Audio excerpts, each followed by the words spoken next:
What's up, guys? Vince The Anomaly here with Shane. What's up, guys? And today we're going to be covering the traditional crucifix position starting from the turtle. It's great for Brazilian Jiu-Jitsu and of course MMA, so let's check it out.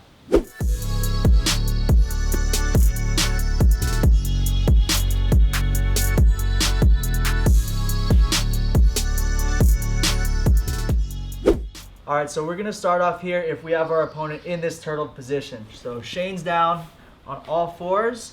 What I want to do as the person on top is obviously be controlling, just like the video last week. But instead of working our strikes from this position, I want to be working more of my grappling first. I want to set Shane up so I can get him locked into a crucifix. So with this far side arm, instead of keeping my hand on his hip, I'm going to be threading that underneath his armpit and controlling at the wrist. Alright, notice the monkey grip. I'm turning my knuckles down and pulling that elbow in so I have solid control over that arm.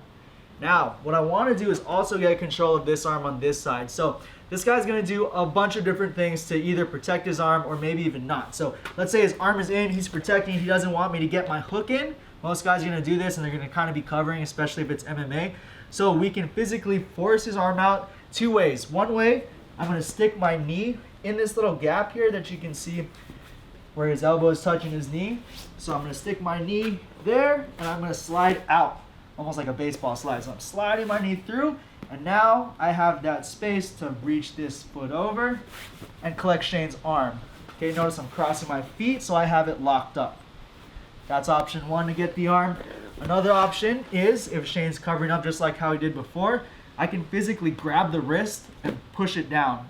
Okay, so I'm throwing my weight on that wrist, I'm stepping over, and then I'm collecting the arm one more time. Alright, and now the last way, sometimes if guys are a little bit newer to this position, if Shane's newer on the bottom, and I leave my leg hanging here as a little piece of bait, he might grab onto my leg, and as soon as he does, I collect the arm. Okay, so now notice where we are. We're almost at that crucifix, but I'm still on top. So if this is MMA, I'm going to be looking to pound Shane's face. I don't want to get my hips too far over, because I may slide off. You know, if Shane really drives his hips back and pushes me forward at the same time, I might fall over. That's not going to be good. So make sure, guys, again, like we went over in the position last week, I'm keeping my weight on top of Shane. So if you guys see my knees down here resting on the mat, it's because I'm teaching right now. So in a fight, I would be right here, and Shane would be carrying my weight. I'm nice and right over Shane's mid-back. I'm not too high over Shane. All right? Nice and heavy. Nice and heavy. You got to be 1,000 pounds on top of him here. Yeah. All right, so once I have Shane controlled, I can actually start to work some submissions here before we go to that crucifix. So obviously I can try to dig my arm through and get this rear naked choke. You can do the one-arm choke where I'm going to cup and bring my elbow up, which is going to force Shane to tap. Once I get this through all the way and I know it's in, make sure your weight is distributed well again. I'm going to go palm to palm and get another rear naked choke. Or we can also set up a guillotine. So instead of going underneath the chin this way, I'm going to reach this arm over. And once I know that that's in, that he's not going to be able to protect that, I'm going to slide this knee through. And I'm going to reach over and get this Marcellotine. So notice, I grab my hand, I pick this elbow up and over Shane's shoulder. And also, guys, my knee is in, wedged against his hip. And I'm throwing my far side leg over the top until I get my tap.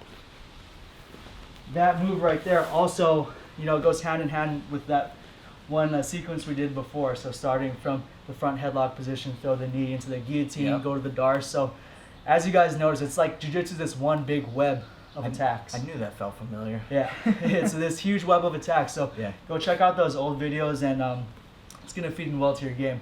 Improve your IQ. Yeah. But let's continue here. So I've got Shane's arms trapped, and I'm ready to go for this crucifix. What I want to do is essentially pull Shane over. So I'm going to be going underneath, almost like a seatbelt control. I can go 2-on-1 here. I can grab my own wrist, like a Kimura, if you want to. That's usually what I like to do. I like to set up a lot of my Kimura game anyways.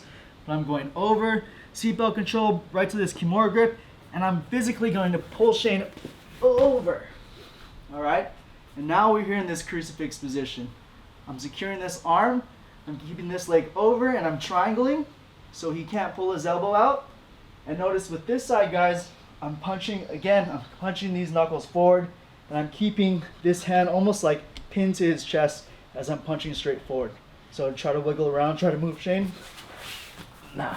It's going to be really hard for him to get out, guys. If you've got this in locked in good, he's stuck. If it's MMA, you can throw those elbows here. You can be punching, but what I like to usually do is try to punch and then slide my hand through to get this choke again. So I can abandon the grip, to go 2-on-1, get that choke there.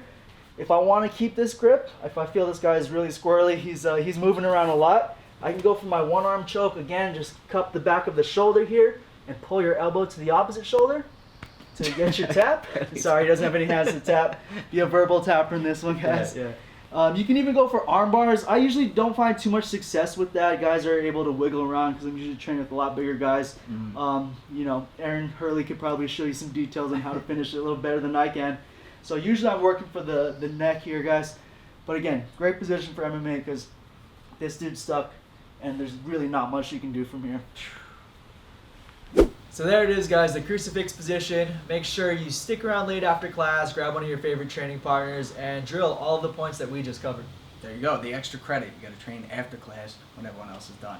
All right, guys, be sure to check out Vince's Instagram. Link is in the description below. And until then, be sure to subscribe to get the fight tips before your opponent does. I'm Shane. Vince The Anomaly. Fight tips for the underdogs.